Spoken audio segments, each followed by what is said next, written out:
Infield is in with the bases loaded and just that one out on the board. And that is lifted into center field, down for a base hit. Lindemuth scores, and it will just be the one run there for Texas Tech. But the Red Raiders make it a two-spot, and they're still not done in this first inning. Well, when you already have the lead in the top of the first and you come up with bases loaded and just one out, you know your role as a hitter is to just find a way to get that run in.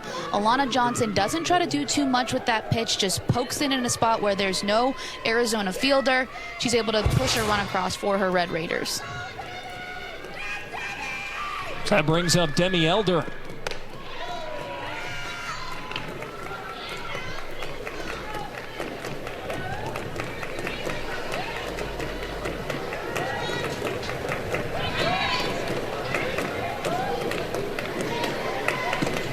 And that is hit well in the air to right field. Back Altmaier, and she makes the catch at the wall. Tagging from third and scoring is Langoliers. And now a second run coming in is safe as well. Allred scores behind her to make it 4-0 Texas Tech. How about this aggressive base running, though, from Texas Tech? That ball is absolutely crushed, so you know that it's going to take a little bit to get it back into the infield. Both base runners do a really good job. We'll see it again right here. Deep fly ball, they're both tagging. So as soon as it's caught, they take off, and they read the little mishap right there, and both runs are able to score. It looked like Escobar had a tough time handling it out there in shallow right field. And now Victoria Valdez, the 8th to come to the plate, takes ball one. What a start for Texas Tech, trying to even this series.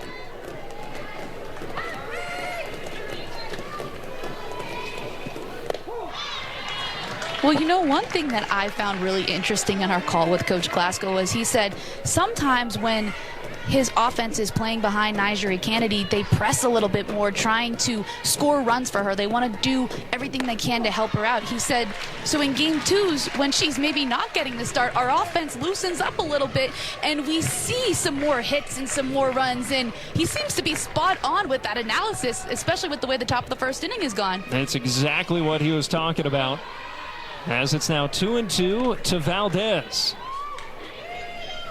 Valdez, another one of those former Raging Cajuns. 1 for 3 last night. And that will skip up over Stewart to the backstop, and advancing up to third goes Johnson. I mean, I think a big reason why Texas Tech has been able to score as well is the aggressiveness, not just on the base pass, but at the plate. And you see even Alana Johnson right there with that pass ball, trying to figure out a way to get yet another base. And so I think they've completely shifted her hours. So you'll see her utilize a few different pitches and move the ball speed-wise and on different parts of the plate. Facing Dakota Kennedy to lead off this last of the first.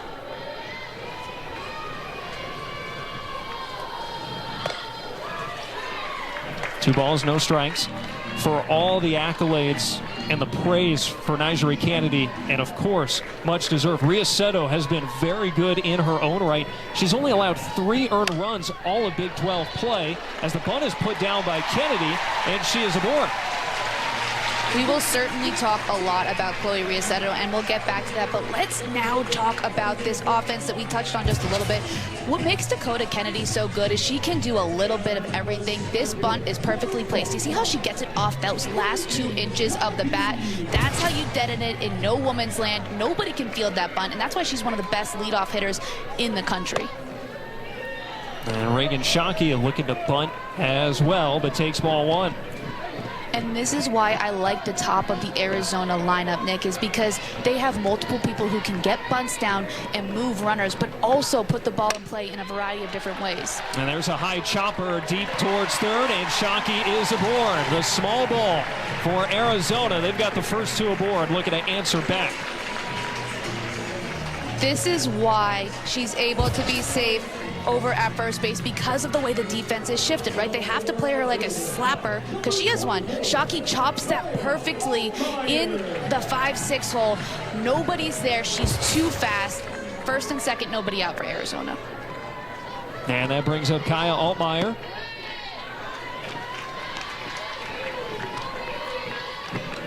Altmaier playing her best softball this season as the starting right fielder. 15 doubles, leads the Big 12.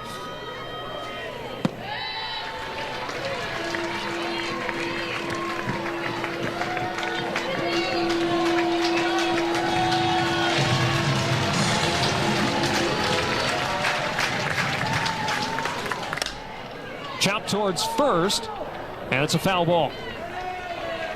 Called by our plate umpire, Dustin Douglas. Now it's 2 balls and a strike to Altmaier.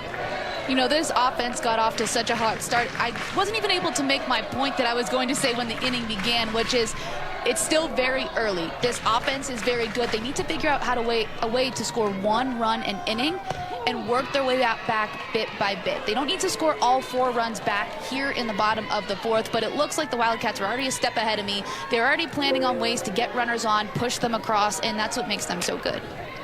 2 balls, 2 strikes. Yanked to first, that's a fair ball. And Allred will just take the easy out there at first. Runners advance up to second and third, 1 gone. You know, as players, we always talk about quality at bats. And so I think when you're younger, you think a quality at bat is when I get a hit. No, this is a quality at bat. Why? Because you hit that ball hard and to the right side of the infield. Both runners are able to advance. So now you have 2 runners in scoring position with your cleanup hitter up.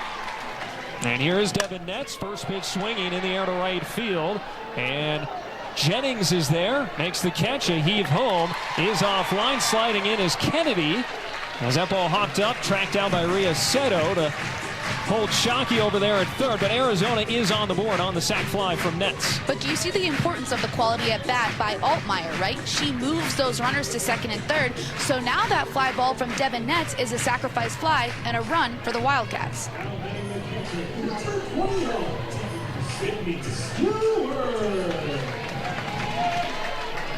Now Sydney Stewart. Hard struck foul ball for strike 1. Stewart, a transfer from Washington, has taken over as the starting catcher for Arizona this season. Leads the Big 12 in walks and is second in the conference in on-base percentage.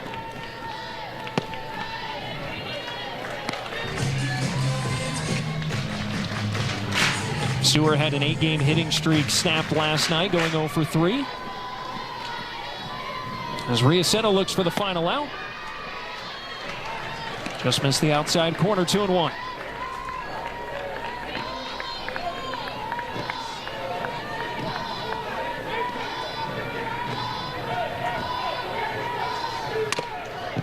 Just deflected foul.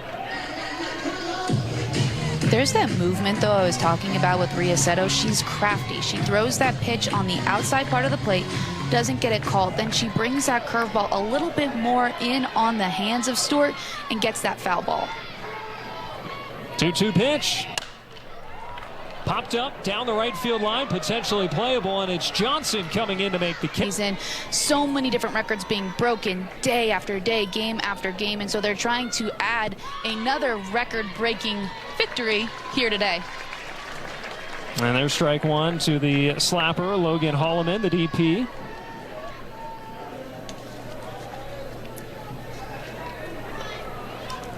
I like Holloman in this 9 slot because she does a really good job of finding ways on base and turning it over for that potent part of the top of the lineup. Foul to the backstop. She can bunt, she can slap, and I think this is a really great job by the Arizona defense as well. You see them playing to her strengths. They know that she's going to be able to drop one down. The corners are in, the middle infielders are in as well, because they're trying to limit her getting to first with the amount of speed that she has. And 9-1-2 in the order here against Maddox after 8 came to the plate in the first. And a swing and a miss there for the strikeout. Maddox coming inside. Most people like to work left-handed slappers away because that's where the defense is positioned, right? Their thought process is, we're going to put it on the outside part of the plate, you hit it there, we'll get a ground out. But that's a very difficult pitch for a left-handed slapper to hit. You're on the run, it's moving inside. A great job there by Maddox to get Holloman. So here's Maya Davis back to the plate after the leadoff home run in the first. That was her 4th of the season. pulls this one that is caught out of the air by a diving Kiki Escobar.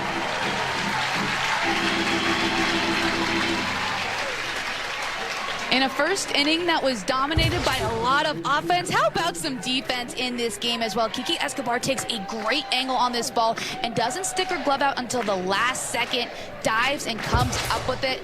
Just a defensive clinic over there at second base for Escobar. Now here's Tony. Now Tony worked a walk in the first inning. True freshman out of Magnolia, Texas. She is the only freshman shortstop in a power conference to start every game this season.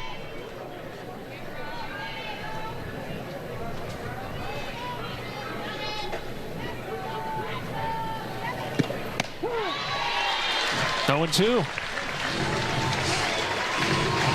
I liked what Coach Glasgow told us in the way that she's adjusted in conference play as well, just finding ways to become better defensively. Pulled to the right side. Escobar is there and throws out Tony. I've noticed that both pitchers have really needed to get that ball over the heart of the plate. It seems like. And there's a comebacker deflected off the glove of Riaceto and into left field. Shep is aboard. In with Stanford. Now deals with Jenna Sniffen, who bunts the first pitch foul. So last night, Kennedy held Arizona to just 5 hits, but 4 of those went for extra bases. A couple of doubles, a triple, and the Nets home run. Well, here's why. Because when you throw a rise ball in the low 70s, you have to make contact with it, and it's going to go. You're going to find the gaps.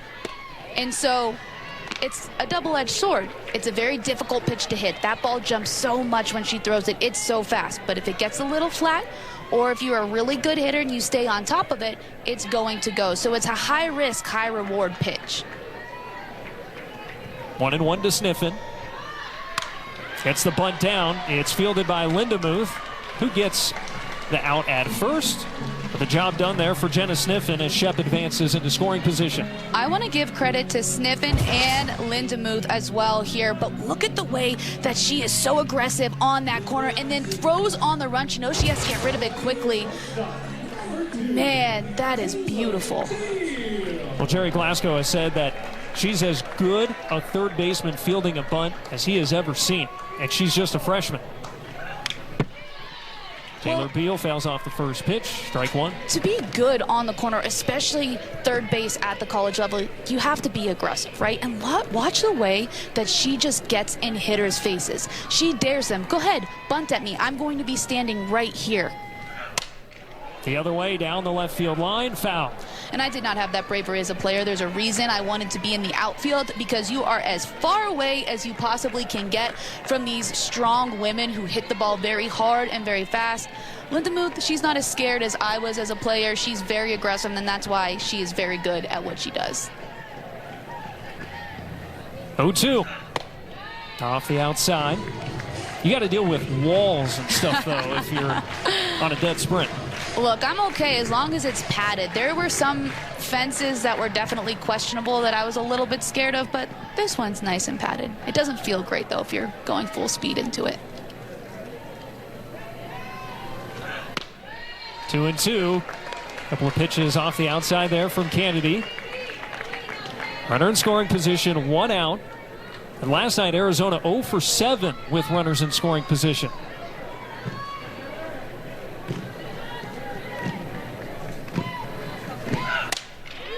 Fouled off, and Beal will see another.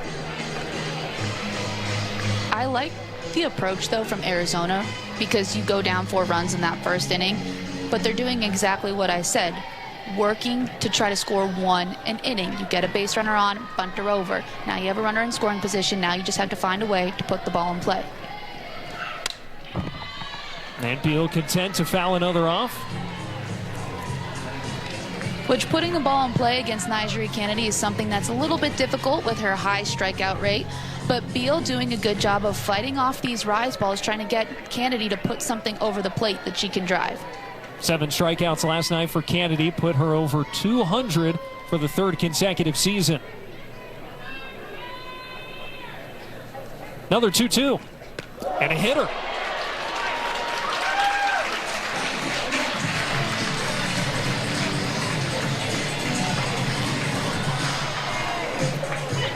You know, you wear one of those arm guards or an Evo shield, and then it just completely misses. It looks like maybe it got a little bit of the Evo shield, but Nigeri Kennedy has that rise ball that we talked about, but she also has a curve ball. And with the spin on her ball, it got a little bit away from her there, which is why she hit Beal. And now ball one outside to Kiki Escobar. Escobar has been holding down second base, but she hasn't been in the batting lineup all that often lately. This is her first plate appearance since April 5th.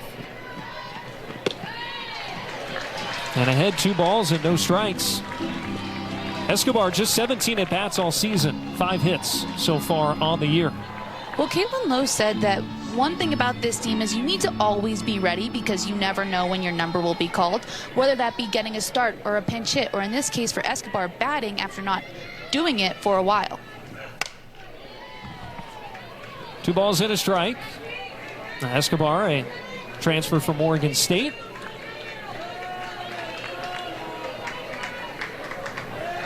Has been at second base really since conference play got going. Infield is in against her. 2 on, 1 out. Chopped to the left side. It's charged by Tony. Goes back to second. It was bobbled, and safe is Beal. Bases are loaded. A drop by Alexa Langolier.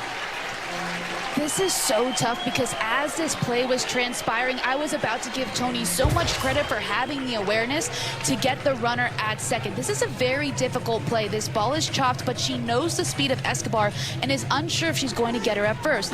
So she looks to get the runner at second, and she makes a good throw, but the ball being dropped is where the error occurs, and so just an unfortunate mistake for the Red Raiders middle infield. Texas Tech has been a much improved defensive team in conference play. A little rocky to start the year, but they've improved so much in Big 12 play.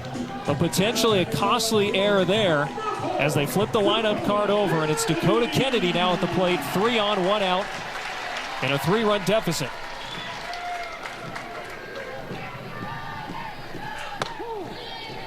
Strike 1 on the outside from Kennedy.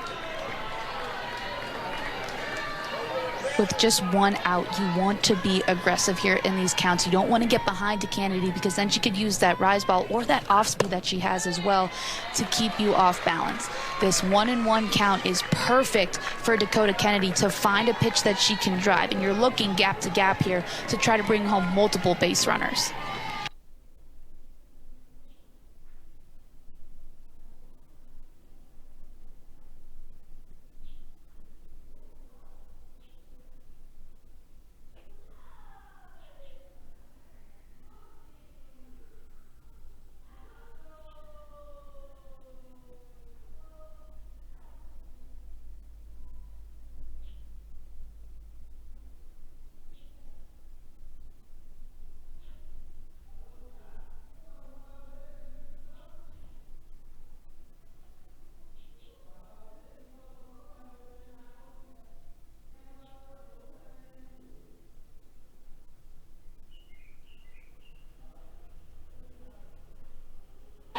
Fouled off down the left field line, well out of play.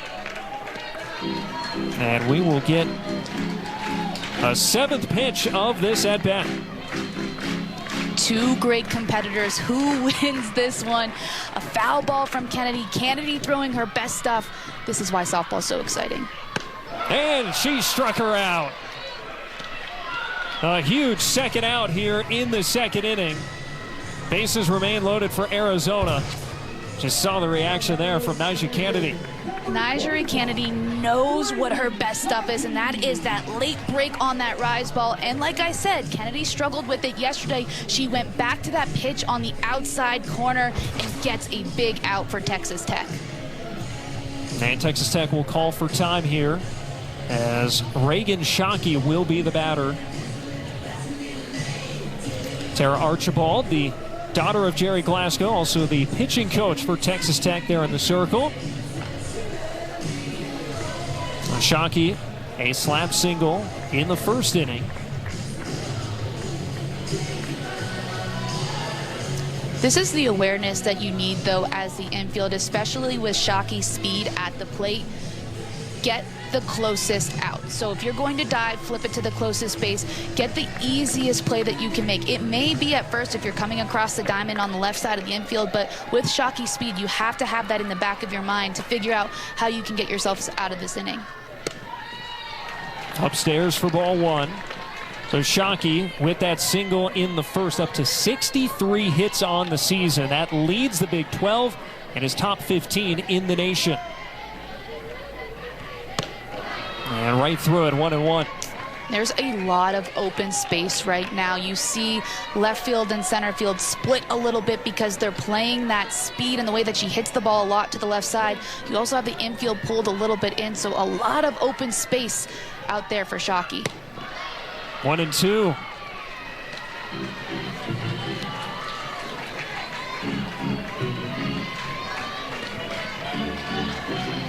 Kennedy getting ahead in the count here.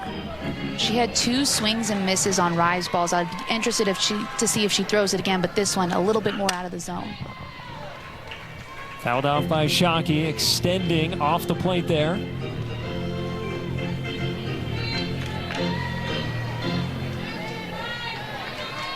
Shockey 250 this season with the bases loaded.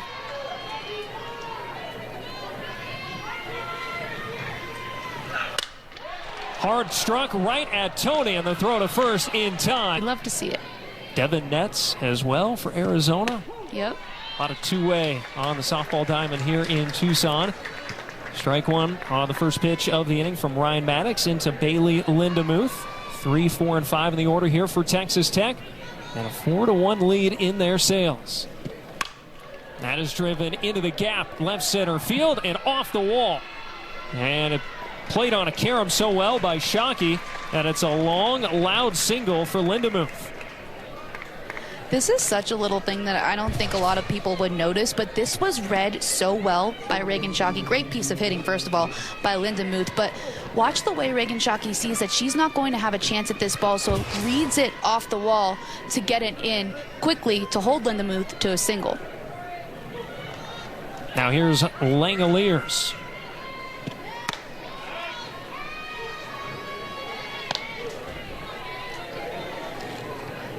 So that snapped a run of 5 retired in a row by Maddox.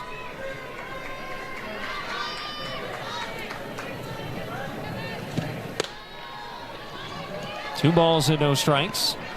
Maddox, by the way, did not pitch in the series last week at Kansas. And she's making her first appearance in nearly 2 weeks. It looks like Arizona perhaps content to ride her a little bit. Falling behind here, though, 3 balls and no strikes to Alexa Langoliers. Well, what Caitlin Lowe told us about Ryan Maddox was that she just does such a great job of reading bad angles and bad swings and understanding what hitters struggle with so she can make quick in-game adjustments. Gets a strike across to stay in the at-bat. And Maddox, redshirt freshman out of Fresno.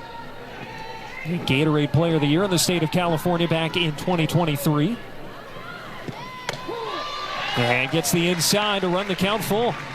But there's those in-game adjustments, right? She gets behind in the count, but immediately gets right back in it. And that's something we'll talk about so much throughout the course of this game is how do you make adjustments, right? So if you don't do something well first time through the order, make a change second time through. Missed well off the outside there, though, for ball 4. So first and second for Texas Tech. 2 on, nobody out.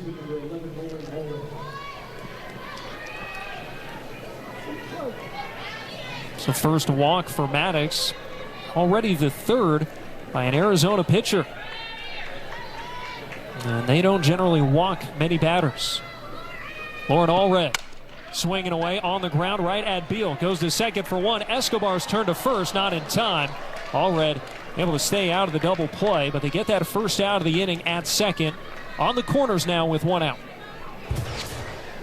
Beal stays low and through this ball. You see it's hit hard on the ground. She's able to control it to at least get 1 out. It even takes a little bit of a hop at the end, but because she stays in that nice athletic stance and was already charging it a bit, she's able to make the play. Arizona will now call for time.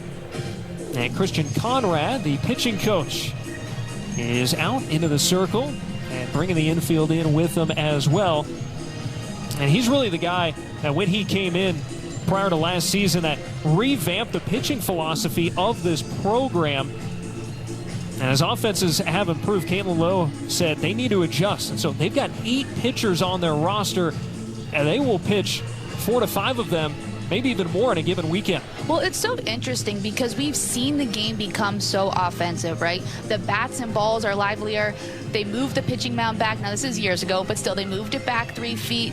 The ball's yellow now. It's not white anymore. So, as you would imagine, things have changed in the game of softball. And so I like that somebody's finally saying, okay, well, if offenses are getting better and we're making more advantages for the offensive players, how do we switch our pitching philosophies to make them better and then become more dominant against these potent offenses? There's a bunt from Johnson right away. Sniffen goes to third to get the out, but coming across and scoring is Lindemuth to make it 5-1 Texas Tech.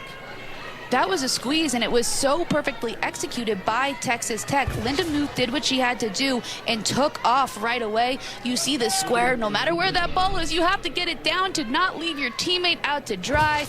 Johnson does just that. So Johnson has driven in a pair in this game. And now Elder takes a strike. Allred advancing up to second on that sequence as well. Herself in scoring position for Demi Elder.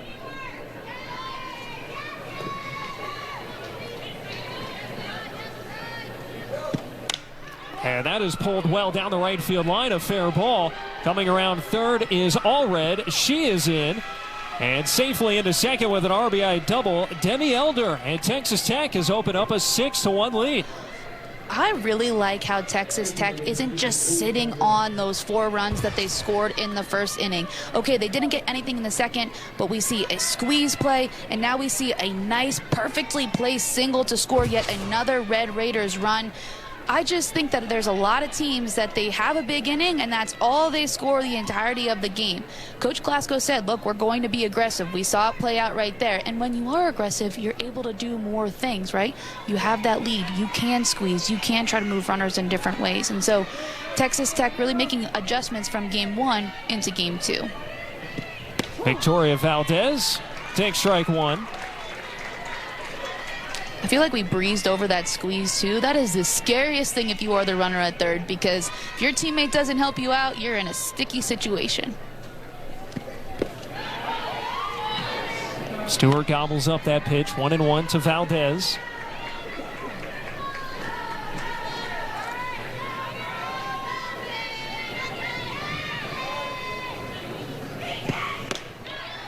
Running inside from Maddox. So Johnson and Elder each with 2 runs batted in to lead the offense for Texas Tech. And the count evens here against Valdez, 2-2.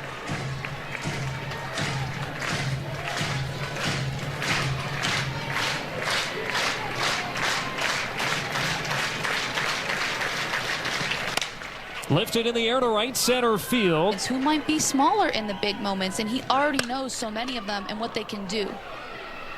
First pitch is grounded by Altmaier to first, and that one is taken by Lauren Allred.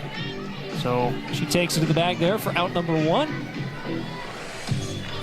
Texas Tech, very good this season when they get 6 or more. They had a really good streak going yesterday as well when it come to scoring first. And that streak was snapped by Arizona. Still time here for the Wildcats as Devin Netz takes ball 1 from Nigeri Kennedy. Well, it's always great when you can score 6+ runs, and it's always great when you have Nigeri Kennedy on the mound, because sometimes you only need 1 or 2 runs with how dominant she is in the circle.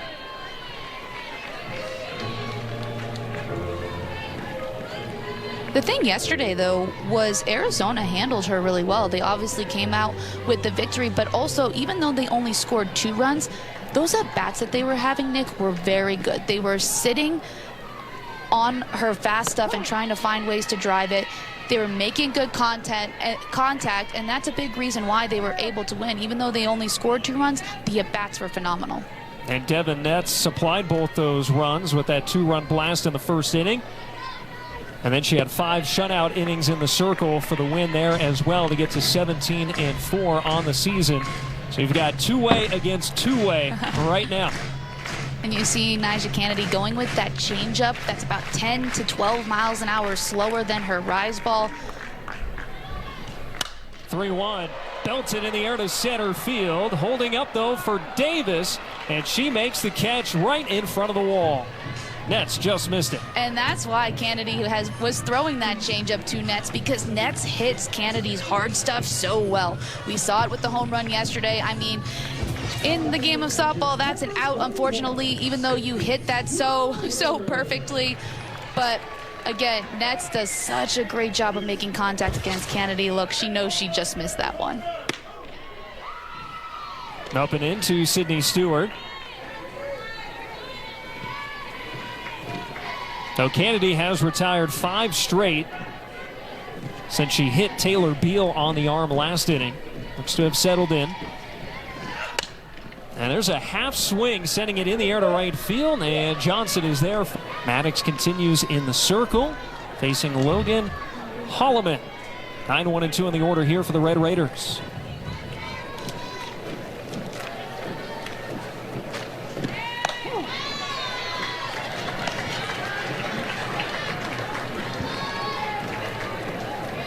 Holloman, a sophomore out of Flower Mound, Texas.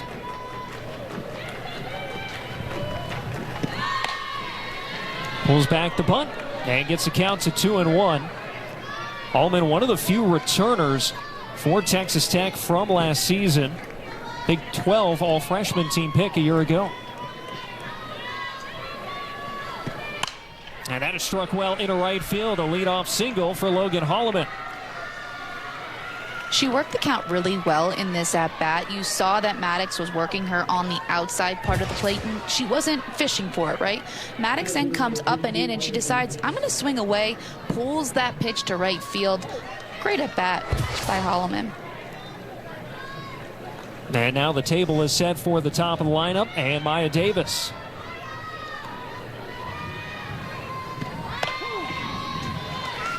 Davis, the Sun Belt Player of the Year last season with Louisiana. And such a fast player as well on the bases. She really can do it all, Nick, right? She's fast, she has power, she's fantastic defensively. Now she's going to drop a bunt. That's a fair ball, picked up by Stewart, and she's got no play. So a line drive single from Holloman, and now a bunt single just sat right in front of the plate for Davis. How phenomenal of an athlete are you when you hit a home run and have a bunt single in the same game? I talked about earlier deadening the ball on the last 2 inches of the bat. Davis does that perfectly, and it stays in. I would have wondered if that would have rolled foul if Stewart hadn't picked it up, but again, just perfectly placed by Davis. And Stewart holding onto the ball because Escobar was not over to first base there in time. Meanwhile, it's 1-0 to Haley Toney. Foul tip into the glove, and now they've got Holloman between second and third, and Holloman gets in there safely. Davis behind her is out at second. So they do get the first out of the inning. Davis as the trail runner trying to advance as well.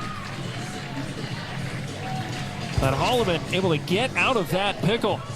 Well, Holloman read this because Beal was very deep, so she wasn't sure if there's going to be anybody covering third, so that's why she takes off for third base. The problem is there, though, that Davis as the trail runner didn't respond quite as quickly as maybe she could have. That looks really close, so she tries to slide around the tag. Looks like they might be questioning if she did get around that tag. Now, Texas Tech has challenged the play, and we will have a review. You saw Davis go swimming there around the tag arm and try to get in there. You know, it was interesting because when I saw it live, the throw looked like it beat her by a lot, right? But when we watched that replay, as I was talking through it, I'm like, she might have gotten that arm in. I'm not sure. It's tough, and you have to see it from different angles as well. And Texas Tech has been relentless offensively.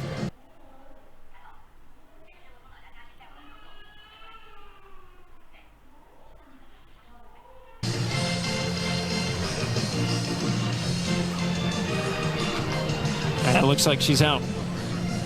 Did she hook that right arm in, though? It's really tough to see. Let's see it from this angle. This might give us a better look. Well, the umpires have just come out and said she is out. I don't believe that right hand ever got on the bag as she was trying to evade the tag. But still, Texas Tech with a runner on third and just the one out. Escobar doing well to get that tag down. 1-1 at the plate to Tony. The infield comes in. Popped up left side. Beal calls for it. Out number 2. Just what the doctor ordered for Arizona, an unproductive out. I think the best part of that double steal for Arizona defensively was Sniffen having that awareness to throw it to second to get Davis. And I think that's going to set them up defensively, because now you get that first out, now you have a second out and puts yourself in a good position. Bailey Lindemuth set to be the batter, but Arizona center field to make it a 7-1 lead. I'm interested to see how they score that, because I don't really think it was playable by Beal. Just hit hard and down and chopped at an awkward angle. I think she did everything she could to try to make the play. Good hard swing there by Lindemuth, and the run coming across for Texas Tech. Now Holloman, who led off the inning with a single, and they have called it a hit for Lindemuth. Yeah, if they scored that in error, I was going to scratch my head a little bit. That's a hard play. Now it's Langoliers at the plate. So Stoddard opened game 1 last night for Arizona. Went the first 2 innings. And then Arizona brought in Devin Netz to go the final 5 from there. Lifted against Nigeri Kennedy, ball 1. And I think it's pretty obvious, we've talked about it a little bit, but why this series is so important, right? Because these are the top 2 teams in the conference right now, and you're trying to get that edge, you're trying to get that 1 seed as you head into the tournament. 2 balls and no strikes to Shep, who had a single to lead off the second. That got Riaceto out of the game.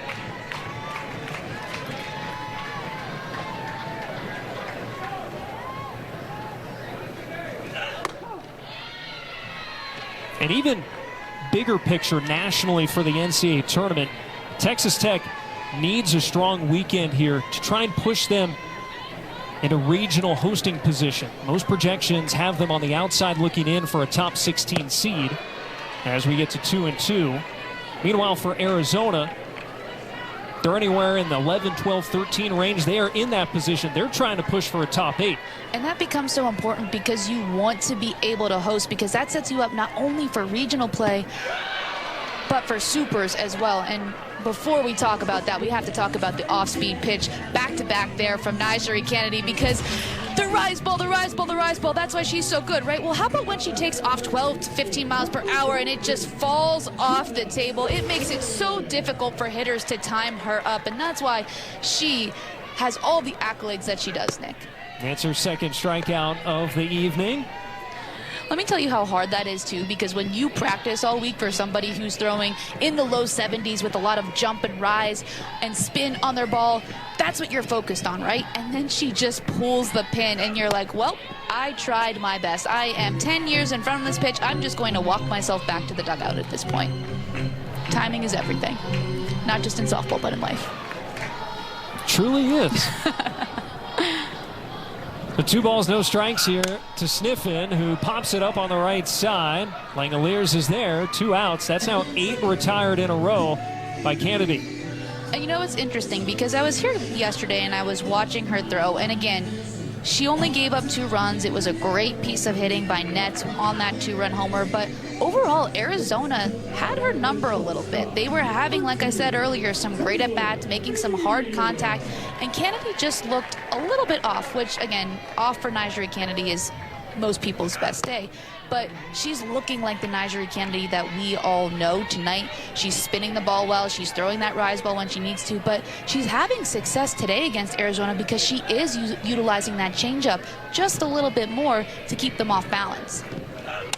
Taylor Beal, a slapper to third and rifled over by Lindemuth. And another play for Kiki Escobar because Allred hits this really hard and there's a chop to this ball. She does the best that she can trying to keep it in front. We'll watch it again right here. Hard contact. Where she makes the mistake is you see that her take that little step back. She needs to charge that to cut off that second hop. When you get to that second hop, all bets are off. You don't know where it's going to go. It goes as an error.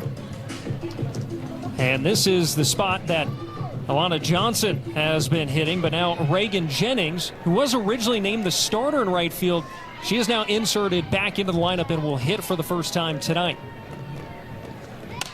And lines it into left field. Once again, Texas Tech has the first 2 aboard to lead off an inning.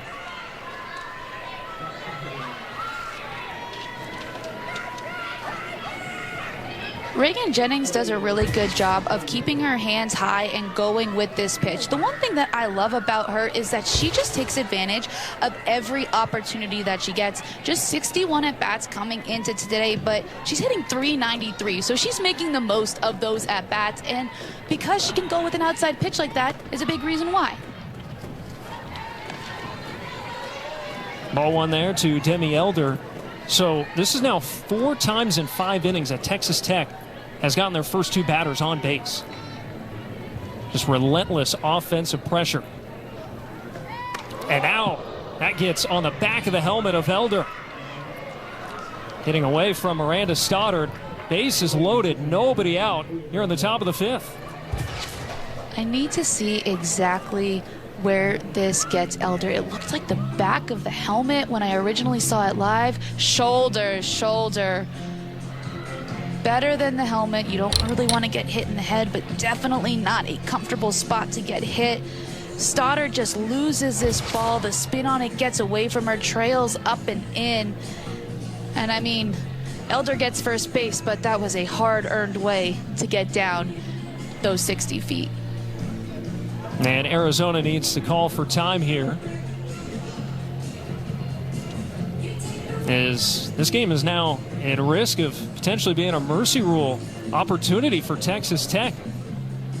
It's just the way that they've continuously attacked and in different ways offensively. They've had the hit and run, they had a squeeze, we've seen some power, Maya Davis with a home run, but it's also the way that they've been successful in pressure situations and in clutch situations. So they've been able to come up with that big hit, even if it isn't a double in the gap. They've had singles when they needed to. We also talked about those quality at-bats and moving base runners, and so they've done just a little bit of everything in this game too, and I think that's a big credit to their offense and the way that they've made adjustments from night 1 to night 2, because they could have just said, oh, you know, we didn't hit that well yesterday, let's just pack it in. Nope, game 2 is completely different for the Red Raiders. And now here's Valdez. Well, it has not been a clean game for Arizona. They're the top fielding team in the conference. Only 30 errors all season coming in. They've got 2 tonight. And that is well struck. Snagged out of the air above the dirt. A double play. A little bit of confusion as to who is safe and who is out. And now the umpires need to confer. But Taylor Beal took that one above the dirt.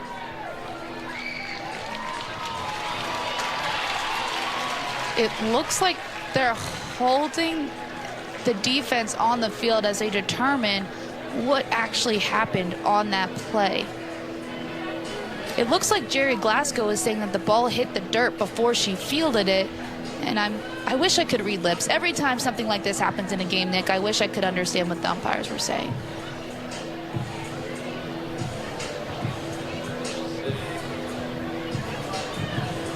So they are saying score the run. We can say that for certain. It is now 8-1. And now the umpire's trying to get on the same page as to how many outs there are.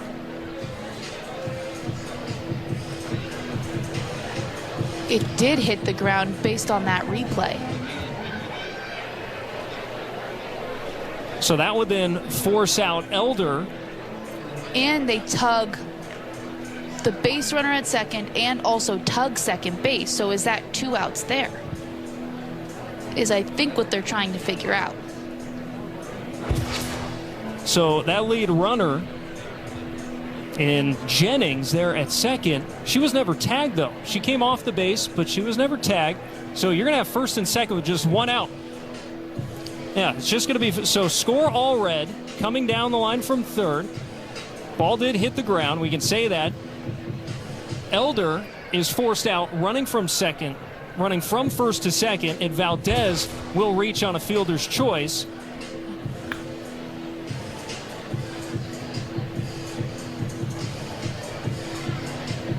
There's no tag. Yep.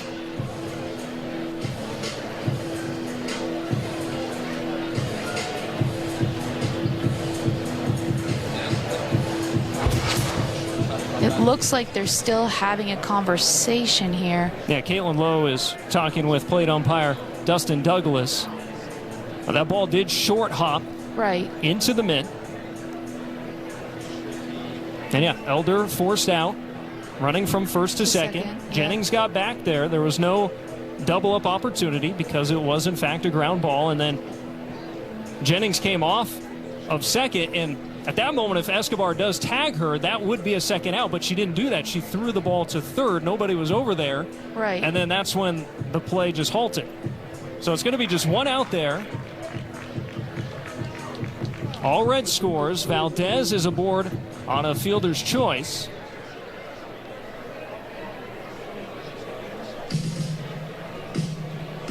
Now the umpire's still conferring and making sure both head coaches are on the same page.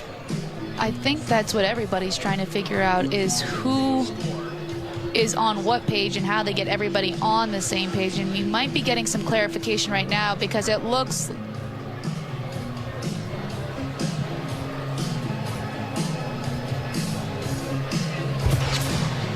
so as the umpires go to the monitor, let's look at it again. So ball hits the ground. So we got a ground ball, live ball. Throw to second.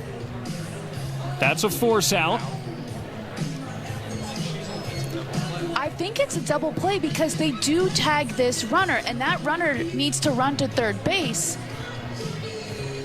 And because they get the force out at second, they then tag the base runner who's standing on second base, which would make it a double play. And I think that's what Caitlin Lowe is arguing. But does that point become moot when that runner between first and second is forced out? But if she's forced out, then you do have to tag the runner going from second to third, which they do. Because here, ball hits the ground, right? So it is a force out situation, right? So they get the force.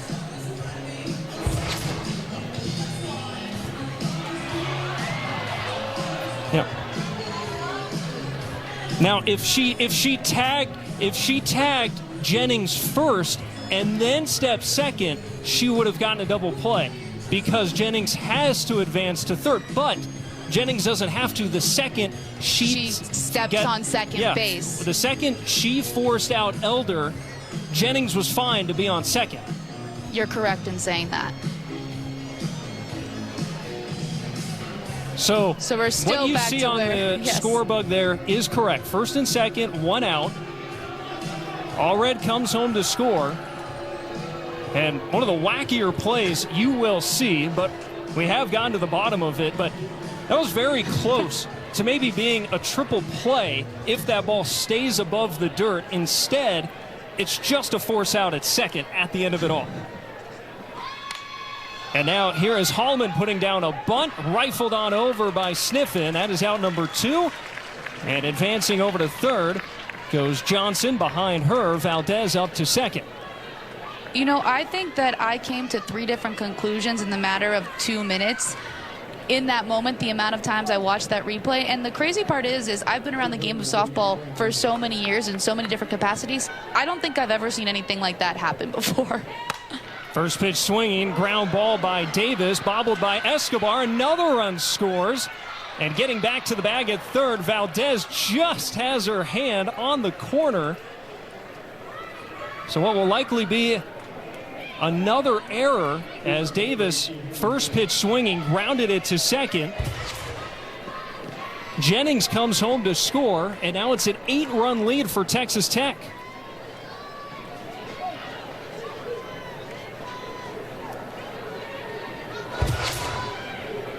That becomes 9-1 for Texas Tech. And there's another bunt. They find an avenue in the middle of the diamond to score again. 10-1. Phenomenal bunt by Haley Toney. And Texas Tech just coming after every first pitch right now from Stoddard. Well, the thing is, they're reading this Arizona defense. You see that big gap in between first and second base, just utilizing that to just push it past Stoddard on the mound. So now we have runners on first and second for the Red Raiders. So now an insurance run for Texas Tech, who's going to have an opportunity to close this game out in the bottom half of this inning with Nigeri Kennedy in the circle. First, Arizona calling for time, trying to slow everything down and just get out of this inning. Well, that's where you start, right? You have to find a way to get that third out of the inning. Texas Tech doing everything that they can offensively to ensure that they can get this run roll victory, because here's why this becomes important, right? You get out of this in 5 innings as opposed to 7. You can save Nigeri Kennedy now for a couple extra innings that you'll need in Game 3, because if Texas Tech goes on to win this game, the series is still tied 1-1. Winning series becomes so important in conference play, and so if you can have a little bit fresher Nigeri Kennedy going into Game 3 of the series, that helps you not only tonight, it helps you tomorrow, but also down the road. And then we were touching on big picture earlier in this game, right? What Texas Tech needs for the bigger picture is these ranked wins. Another win against the number 12 seeded Arizona is huge for the Red Raiders. And Texas Tech trying to play themselves into position to host a regional.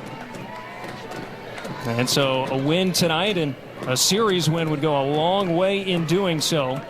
As Lindemuth takes outside, 2 balls and no strikes as Stoddard remains in the circle. 3 chaotic runs in this inning for Texas Tech. 10-1 lead for the Red Raiders.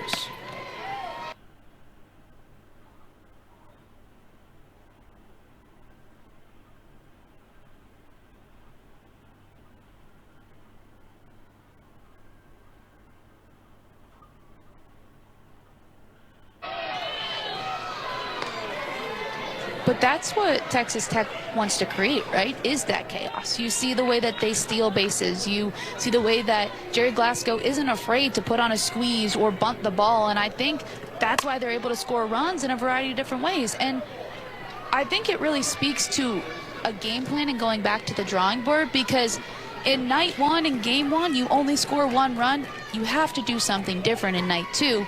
So push those limits a little bit. And here's the big key, though, for me, is the way that Texas Tech operated in the first inning. Because when you can play from ahead, you're able to do a lot more of those things offensively. And this inning will continue as Lindemuth works a walk. And the bases are reloaded. And they'll have their best power threat at the plate in Alexa Langoliers. She's the 9th to hit in this top of the 5th.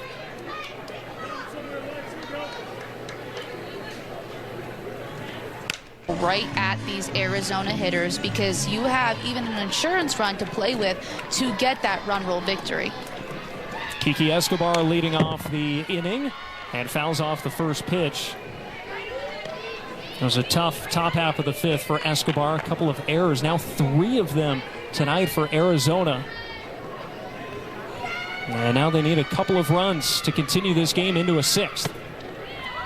This is a good learning experience, though, right? Because when you do have mistakes, you can learn from them, right? You come back and you're able to find ways to be better defensively in games in the future.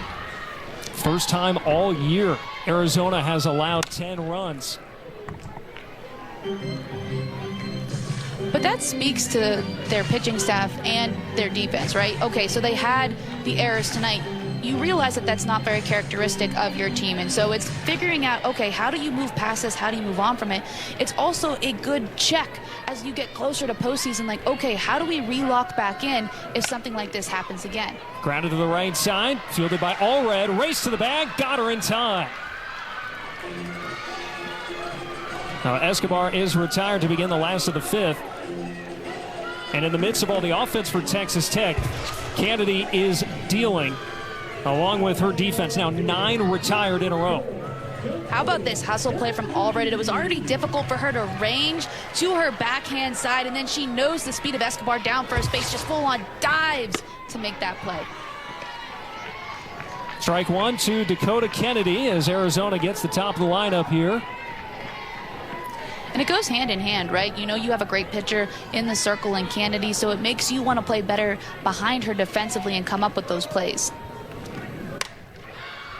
Able to sit on that off speed and lift it back and out of play. Quickly 0-2.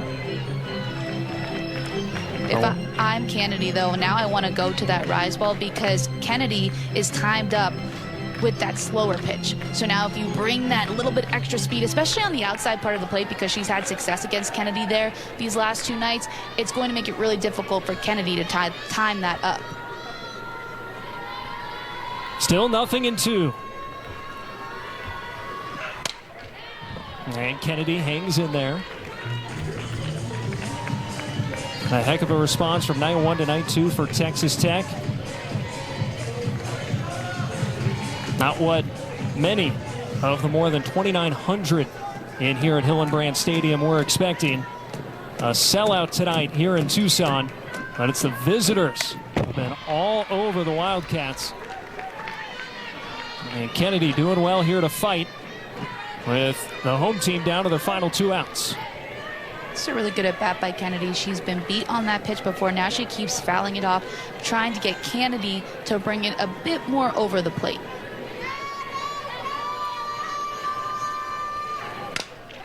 And another foul. That's what makes her so good, though, right? Her ability to fight off those pitches, to have long at-bats, to make good contact when she does get a pitch that's within her strike zone. And also just the grit and toughness to be doing this, too. You're down by 9 runs. You need to find a way to get base runners for your team so that you don't get run rolled.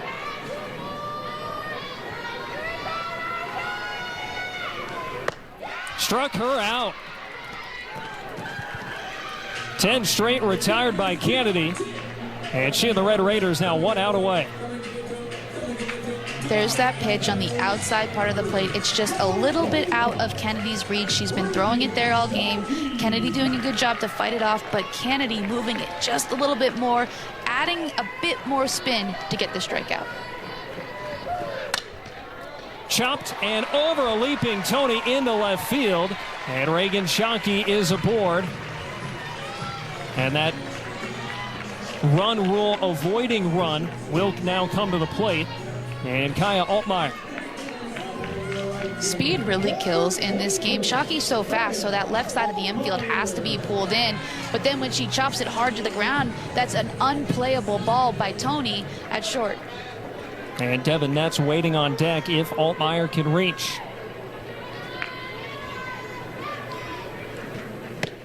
Out in front, strike one.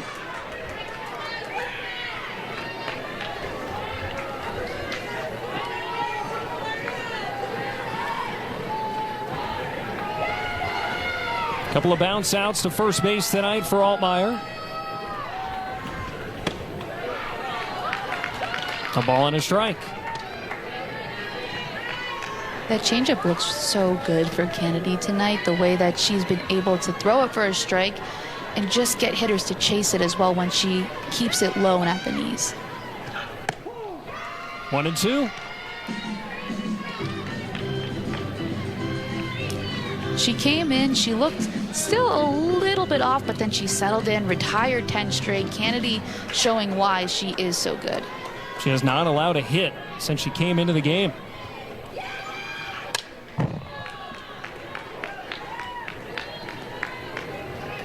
Until Shockey was able to bounce it over Tony just a moment ago.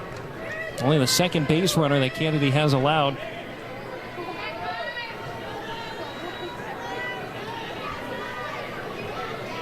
Another 1-2.